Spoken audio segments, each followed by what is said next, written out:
Yurak operatsiyasini o'tkazgan bemorlarimiz shu 5 ta xatolikka yo'l qo'yadigan bo'lsa, ularning ahvolini og'irlashtirib qo'yadi. Assalomu alaykum barchaga. Men oliy toifali yurak jarrohi, tibbiyot fanlari nomzodi Ilhom Foybek Erkinovichman. Birinchi xatolik dori vositalarini to'xtatib qo'yish yoki almashtirish yoki har xil kardiologlarga borib, dalillariga asoslanmagan dori vositalarini qabul qilish hisoblanadi. Ikkinchi xatolik bo'ladigan bo'lsa, uyga borib bemorlar divanda yoki kravatida ko'p uxlashi va harakatsizlik bo'ladi. Yurak tiklanishi uchun bemorlarga yengilligini aktiv hayot va yengil mashqlarni bajarish maqsadga muvofiqdir. Uchinchi xatolik yurak operatsiyalaridan keyin qayta tekshiruvga kelmaslik.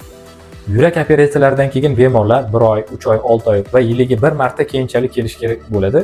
Bunda bemorlarimizning yuragining holati qanaqa va qanaqa prognoz bilan davom etayotganini biz bilib turamiz. To'rtinchi xatolik uy sharoitida qon bosimini o'lchamaslik, yurak ritmini qanaqa holatdaligini bilmaslik va pulslarni o'lchamaslik va kasallikning belgilari, simptomlari yengillashyaptimi, og'irlashyaptimi bunga e'tiborsizlik bemorning hayotini og'irlashtirib qo'yishi mumkin. Beshinchi xatolik uyda zararli odatlarni davom ettirish. Ya'ni zararli ovqatlarni, yog'li ovqatlarni iste'mol qilishni davom ettirish, tamaki chekishni davom ettirish, alkogolli, ya'ni spirtli ichimliklarni ichishni davom ettirish, zerikarli turmush tarzini davom ettirish, uyda stresslarning davom etishi, bu bemorning yuraklarini qisqarishi va holatlarini og'irlashtirib, yurak charchab qoladi. Shuni yodda tuting, yurak operatsiyalari yurak kasalliklarini davolaydi. Uning natijalarini qanday bo'lishi uyga borganingizdan keyingi bajarishingiz mumkin va mumkin bo'lmagan holatlarga bog'liq. Siz yurak operatsiyalari natijalarini yo yaxshilashingiz mumkin yoki yomonlashingiz mumkin.